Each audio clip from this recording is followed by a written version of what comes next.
कि ये ईवीएम के खिलाफ ये नहीं चाहते कि आंदोलन खड़ा हो और लोग आकर सड़कों पर उतरें और लोग आके इलेक्शन कमीशन का घेराव करें, लेकिन देश के लोग हर कीमत पर अपने वोट को बचाने के लिए रोड पे उतरेंगे। Electronic corporation of India Bharat सरकार का उद्यम, यानी ये भारत सरकार की कंपनी है। ये इलेक्शन कमीशन के हाथ में इंडिपेंडेंट नहीं है। जनता जिससे वोट डाल रही है, इस देश का वोटर जिससे डाला है, वो किसी भी संस्था द्वारा, किसी भी नेशनल इंटरनेशनल संस्था द्वारा सर्टिफाइड नहीं है। इलेक्शन कमीशन इंडिपेंडेंट नहीं है।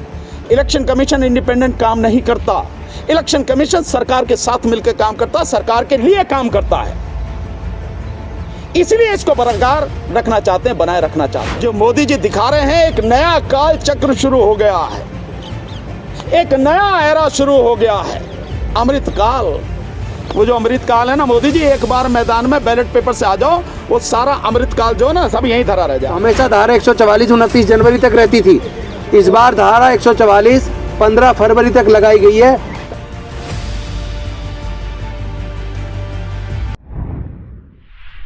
आम जनता जिससे वोट डाल रही है, इस देश का वोटर जिससे डाला है, वो किसी भी संस्था द्वारा, किसी भी नेशनल इंटरनेशनल संस्था द्वारा सर्टिफाइड नहीं है। आप बाजार से जाते हो, मैं बहुत छोटी सी बात आपको बता, नमक लेने जाते हो, नमक पे लिखा होता ना किसके द्वारा लिखा तो FSSCI लिखा, AI होता नहीं होता, FSSAI होता नहीं होता। इसका मतलब यह है कि सरकार ने एक संस्था बना रखी है जो सर्टिफाइड करती है, हाँ भाई खाने लायक है, ये जहर नहीं है, ठीक है, जहर के लिए भी है। और इसी तरह से और कोई इंस्ट्रूमेंट हो, कोई भी चीज हो, तो उस पर बाकायदा मोहर लगी होती है ना, ISI, पहले ISI था, अब ISO हो गया होगा, ये भी होता है। मतलब कोई भी चीज बनेगी, वो चीज उसके कोई स्टैंडर्ड, कोई मानक नियुक्त किया जाएंगे, निश्चित किए जाएंगे। इलेक्ट्रॉनिक का BIS, इलेक्ट्रॉनिक्स का BIS है, जो इलेक्ट्रॉनिक आइटम्स है उनका BIS है। कहीं से है, आपने तीनों को मैंने पढ़ के सुना दिया आपको। जो इलेक्शन कमीशन क्या है, उसने कह दिया उन दोनों से ले लो भैया, और दोनों ने कहा कि भैया वो तो जो कमेटी कहती है हम तो वही बना देते हैं, और तीसरे ने कहा कि भैया उससे जो है वो इंस्पेक्शन करके गई, सर्टिफिकेट नहीं है। मतलब जिस प्रणाली से आप चुनाव कर रहे हैं इस देश के मतदाता के साथ में, इससे बड़ा धोखा और क्या होगा। कोई सर्टिफिकेट नहीं है। और मैं आपको बता रहा हूं, इलेक्शन कमीशन के लोग ये गए थे इसको पेटेंट कराने, जहां गए थे इंटरनेशनल एक संस्था है, उसने कागज फेंक के मारे इनके। किस बात का पेटेंट करा रहे हो? क्योंकि जिस व्यक्ति ने ये मशीन बनाई उसी ने इस पे कहा कि इस पे कोई भरोसा नहीं कर सकते। और कोई भी चीज बना रहा है, चाहे आप ये मोबाइल है, चाहे आपके ये कैमरा है, ये कुछ भी है, कोई तो व्यक्ति बना रहा है ना। जो बनाने वाला है उसके विषय में पता होनी चाहिए सबसे ज्यादा। अगर उसके विषय में कोई भी ऑथेंटिसिटी दे सकता है, ऑथेंटिक बात कह सकता है, कोई सर्टिफाइड कर सकता है, तो वो व्यक्ति होगा ना कि ये कैसे करती है, क्या काम करती है। किसी व्यक्ति के विषय में आपको पता नहीं, कौन सॉफ्टवेयर बना रहा है, कौन क्या कर रहा है, कोई सर्टिफिकेट नहीं है।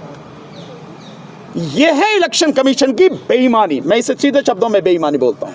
और यह है इलेक्शन कमीशन का इस देश के लोगों को, मतदाताओं को धोखा। 100 करोड़ मतदाताओं, 140 करोड़ नागरिकों की पीठ में छुरा भोंकना, यह है उसका काम।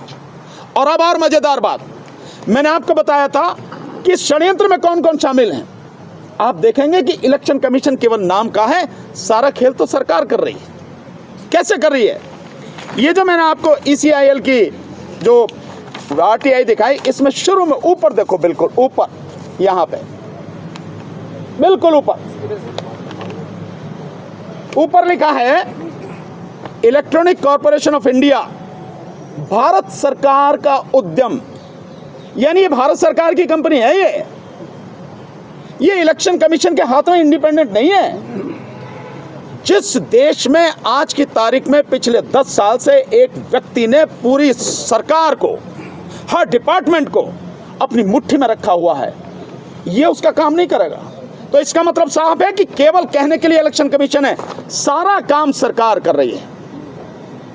बैलेट पेपर छापने के लिए मात्र आपको 8 से 10 दिन चाहिए। जिस दिन नॉमिनेशन वापसी की डेट होती है और लिस्ट फाइनल होकर आती है कि ये कैंडिडेट, उसके बाद में बैलेट पेपर छपता है। लेकिन ये मशीनों को बनाने के लिए, यहाँ से वहाँ तक भेजने के लिए सालों पहले काम होता है। सालों पहले वो कौन काम कर रहा है? वो सारे के सारे गवर्नमेंट ऑफ इंडिया के अंडर में सारा काम हो रहा है, यानी भारत सरकार काम कर रही है। वो भारत सरकार जिसे आप सब अच्छी तरह से उसके चरित्र को आज की तारीख में जानते हैं। और केवल यही नहीं, ये ECIL ही भारत सरकार का उपक्रम नहीं है। जो BEL ये काम करती है, किसके अंडर में काम करती है? इंफॉर्मेशन एंड टेक्नोलॉजी जो मिनिस्ट्री है, उसके अंडर में ये काम करती है ECIL। और अब दूसरी जो BEL है, भारत इलेक्ट्रॉनिक्स लिमिटेड, वो मिनिस्ट्री ऑफ डिफेंस के अंडर में काम करती है। यानी डिपार्टमेंट किसका है? सरकार का, इंफॉर्मेशन टेक्नोलॉजी। और दूसरा डिपार्टमेंट किसका है? वो डिपार्टमेंट है मिनिस्ट्री ऑफ डिफेंस का, राजनाथ सिंह जिसके मंत्री हैं। यानी सरकार के अंडर में EVM, सरकार के अंडर में VVPAT, सरकार के अंडर में सब कुछ।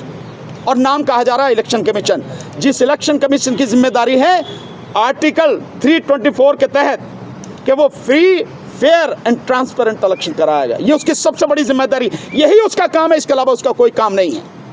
लेकिन वो सारा के सारा कौन कर रहा है सारा खेल? वो सरकार। तो सरकार और इलेक्शन कमीशन, कहीं भेदभाव नजर आता है आपको इसमें? कहीं दोनों अलग अलग नजर आते हैं क्या? नहीं आते ना, दोनों बिल्कुल मिले हुए हैं। इसलिए सरकार और इलेक्शन कमीशन किसी सूरत में नहीं चाहते कि ये चुनाव बैलेट पेपर से हो, EVM से ना हो। इसीलिए इलेक्शन कमीशन बार बार कह रहा है, और इसीलिए सरकार सीना ठोक के कह रही है कि इस बार 400 के पार। मोदी जी ने तो कहा कि इस बार सारी सीटें जीत के लाएंगे, 543 की 43। ये है असली कहानी, ये है पूरा का पूरा षड्यंत्र। तो सब कुछ जो हो रहा है ये सब इसमें शामिल हैं। कहने के लिए रह गया है इलेक्शन कमीशन इंडिपेंडेंट नहीं है, इलेक्शन कमीशन इंडिपेंडेंट काम नहीं करता। इलेक्शन कमीशन सरकार के साथ मिलकर काम करता है, सरकार के लिए काम करता है।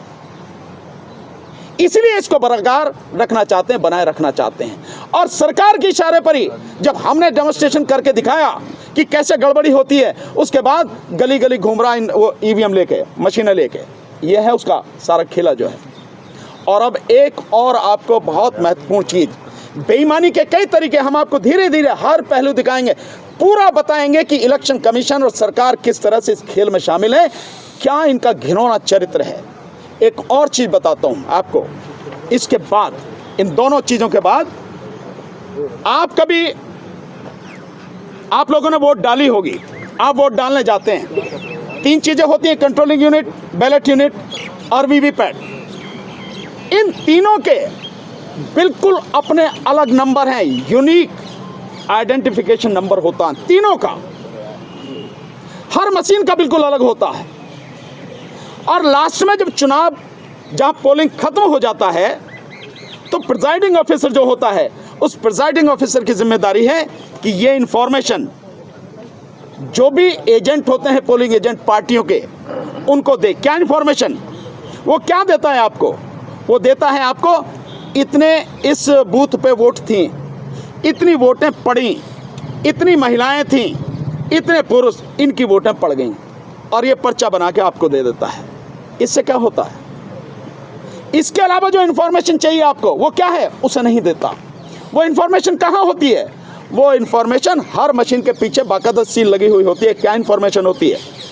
वो चार्ट होती है, एक छोटी सी पट्टी होती है ग्रीन कलर की, और वो एक जो उसका गुलाबी कलर का एक पेपर होता है, उस पर वो सील चिपकी होती है मशीनों के पीछे।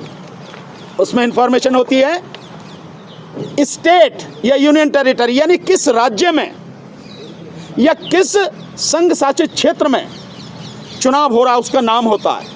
उसके बाद नाम होता है क्या इलेक्शन है, लोकसभा का इलेक्शन है या विधानसभा का इलेक्शन है। उसके बाद तीसरे नंबर पर होता है किस जिले में है, ये जिले का नाम होता है। उसके बाद चौथे नंबर पर जो होता है, ये सारे कॉलम होते हैं बाकायदा भरे हुए। चौथे नंबर पर जो होता है उसमें लिखा होता है CU यानी कंट्रोलिंग यूनिट ऑब्लिक BU यानी ballot unit oblique VVPAT number, यानी इनके जो यूनिक आइडेंटिफिकेशन नंबर होते हैं वो सारे उसमें लिखे जाते हैं, क्योंकि हर मशीन का अलग है। ऐसा नहीं है कि सारी मशीनों का एक नंबर है, हर मशीन का बिल्कुल अलग है। तभी तो पहचान होगी ना कि उस बूथ की मशीन ये है, ये लिखी जाती हैं। इसके बाद जिले का रनिंग नंबर होता है और इसके बाद उसमें होता है नंबर जो बूथ जो होता है उसका बूथ नंबर होता है, और ये नंबर जो प्रिजाइडिंग वो जो होता है रिटर्निंग ऑफिसर वो अपनी कलम से डालता है, उसके सिग्नेचर होते हैं, जो इंजीनियर उसको ऑपरेट करता है उसके सिग्नेचर होते हैं। ये इंफॉर्मेशन किसी को भी नहीं दी जाती है, किसी को भी, और इसके बाद मशीनें बंद करके ले जाती हैं। आप कैसे वेरीफाई करोगे जिस समय काउंटिंग होती है? जिस समय काउंटिंग होती है उस समय लाते मशीन, देख लो साहब ये मशीन है साहब, देख लो सील लगी है साहब, हाँ सील लगी है, हाँ जी हाँ सील लगी है, अच्छा शुरू करें, हाँ जी करो, बटन दबाया, देखो जी अब आना शुरू हो गया। क्या उससे पहले ये सारी चीज़ें जो मैंने आपको बताई कि किस राज्य की है, किस उसकी है, लोकसभा का है या विधानसभा का चुनाव है, और किस जिले की है, क्या इसका बूथ नंबर है, क्या इसका जिले का रनिंग नंबर है, और क्या इन मशीनों का यूनिक आइडेंटिफिकेशन नंबर है। होना ये चाहिए कि वो बाकायदा इलेक्शन कमीशन के पास में रहे, प्रिजाइडिंग ऑफिसर अपने पास रखे, और दूसरा जो एजेंट है उनको दे, और जिस समय काउंटिंग हो वही कागज निकाल के इलेक्शन कमीशन भी लेके आए और एजेंट से भी ले, भैया मिला लो, देखो यही चीज़ है ना, ये मशीन का नंबर देखो, ये सारे कागज देखो, कहीं नहीं होता। यह है बेईमानी, लोगों को पता नहीं है और पॉलिटिकल पार्टीज भी इस पे ध्यान नहीं देती हैं, जिसकी वजह से ये चोरी चल रही है। इसका मतलब साहब है, हम जो बार बार कह रहे हैं ईवीएम से चुनाव नहीं होने देंगे, किसी कीमत पर नहीं होगा 2024 का चुनाव, वो इसीलिए कह रहे हैं कि जो बेईमानी, जो धांधली अब से 70-72 साल से चलती आ रही है इस देश के मतदाता के साथ, अब वो बेईमानी किसी कीमत पर होने नहीं देंगे। ये है सारी चीज़ें, क्योंकि ये सब कहने के लिए इलेक्शन कमीशन, सारा काम तो सरकार कर रही है, और सरकार कभी चाहेगी कि वो ना जीते। जो मोदी जी दिखा रहे हैं, एक नया काल चक्र शुरू हो गया है, एक नया एरा शुरू हो गया है, अमृत काल। वो जो अमृत काल है ना मोदी जी, एक बार मैदान में बैलेट पेपर से आ जाओ, वो सारा अमृत काल जो है ना सब यहीं धरा रह जाएगा। ये है कहानी, ये बेईमानी है, ये है खुलासा जो हमने आपको कहा। अब सारे के सारे इसमें एक चीज़ और मैं स्पष्ट कर दूं, जब से हमने ये ईवीएम का खुलासा करना शुरू किया है और पूरे देश में जनता जागरूक हो रही है, इस मुद्दे पे सड़क पे आ रही है, इसका एक परिणाम और हुआ है कि जब 26 जनवरी से कुछ दिन पहले धारा 144 लगती थी दिल्ली के अंदर, चूँकि दिल्ली में 31 तारीख को इलेक्शन कमीशन ऑफ इंडिया का घेराव की कॉल पहले से दी हुई है, तो बिट्रीट परेड होती है 29 जनवरी को, तो हमेशा धारा 144 29 जनवरी तक रहती थी। इस बार धारा 144 15 फरवरी तक लगाई गई है, ताकि देश के लोग ईवीएम के खिलाफ आकर इलेक्शन कमीशन ऑफ इंडिया का घेराव ना करें।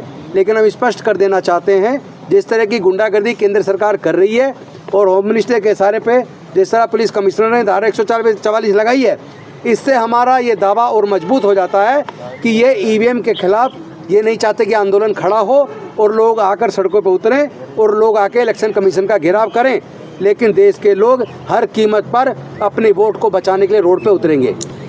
एक चीज़ मैं और बता दे रहा हूँ इसी में इनकी बात को आगे, कि वो जो धारा 144 थी पहले 31 जनवरी तक लगाई गई थी, उसके विषय में हम क्यों कह रहे हैं? हम 22 तारीख को जंतर मंतर पर प्रोग्राम करना चाहते थे। जब हम एप्लीकेशन लेके गए तो उन्होंने कहा कि 15 तारीख से लेकर 31 जनवरी तक धारा 144 लगी है, हमें परमिशन नहीं दी गई, हमें मना कर दिया। हम कोई बात नहीं, 31 के बाद कर लेंगे। 31 के बाद ये सारी चीज़ें जो आपके माध्यम से पूरे देश भर में पहुंच रहे हैं, सब देख रहे हैं, इलेक्शन कमीशन सब वॉच कर रहे हैं, सब तक जारी है। उसके बाद उसको 15 तक बढ़ा दिया। असर ये है, पहले वो लेके घूम रहा है गली गली, और अब असर ये है। और अब एक चीज़ जिसके लिए मैं आपको जितना धन्यवाद दूं उतना कम, और आपके साथ साथ से देश की जनता, वो भोली साधारण जनता जिसका हक लगातार मारा जा रहा है, वो मतदाता जिनका हक लगातार छीना जा रहा है, चोरी किया जा रहा है जिनका वोट, उनको मैं धन्यवाद देता हूं। हमारी पूरी टीम दिल के साथ उन्हें धन्यवाद देना चाहती है। हमने अभी अभी जो इन्फॉर्मेशन मंगाई है, जो 4 दिन का, पिछले 4 दिन का जो डाटा है हमारे पास में, जो मिस कॉल आ रही हैं, उस डाटा को मैं आपके सामने रखना चाहता हूं। वो 4 दिन अभी हुए नहीं हैं, वो 4 दिन भी 7 बजे होंगे, पूरे 4 दिन जिसको बोलेंगे, और रात में जो बंद रहता हो। बाकी जो लगातार कॉल आ रही है वो डाटा मैं आपके सामने रख रहा हूं। वैसे तो वो डाटा जो कॉल लगातार कर रहे हैं, क्योंकि कुछ लोगों को जानकारी नहीं है। यहाँ जो हमारे देश में जो बेचारे मतलब साधारण लोग हैं, उन्हें पता नहीं कि कॉल कर रहे हैं तो कॉल कट गई तो उसी समय काट हो जाना चाहिए कि भाई अब हमारी कॉल चलेगी, लेकिन वो लगातार कॉल कर रहे हैं। और लगातार कॉल करने का ये है कि जितना एक्चुअल में नंबर आए हैं, कॉल उससे कम से कम 8 गुना ज़्यादा है, ये स्थिति है। और जो कॉल अब तक आई हैं इन 4 दिनों में, इसके पीछे का जो 5 दिन का डाटा है वो अलग है, लेकिन इन 4 दिनों में जब से हमने सॉफ्टवेयर डलवा के जो सिस्टम है इसको अपग्रेड किया है, 4,65,000 यानी 4,65,000 लोगों की कॉल एक्चुअल में जो कॉल हैं, और ये कई बार कर रहे, तो मैंने बताया आपको 8 से 10 गुना ज़्यादा जो लोग कॉल कर रहे हैं जिनको मालूम नहीं है। सो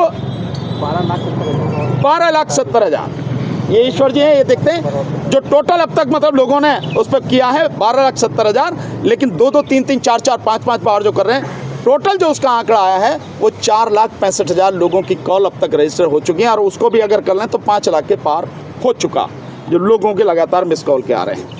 ये स्थिति आपके सामने है साथियों। आपका सभी का बहुत बहुत धन्यवाद। अब आप में से जो भी साथी जो मन में सवाल हो, आप सवाल पूछना चाहें पूछें, हम आपका जवाब देंगे। इसके बारे में बता देता हूँ मैं सर्वे। हाँ, एक बार ये कर लें जी, किसी के भी मन में कोई सवाल हो पूछना चाहें। हाँ आप बताओ, जो सर्वे बता रही है नहीं पूछ रहे हैं तो हम चलिए हमारे साथी मलिक साहब।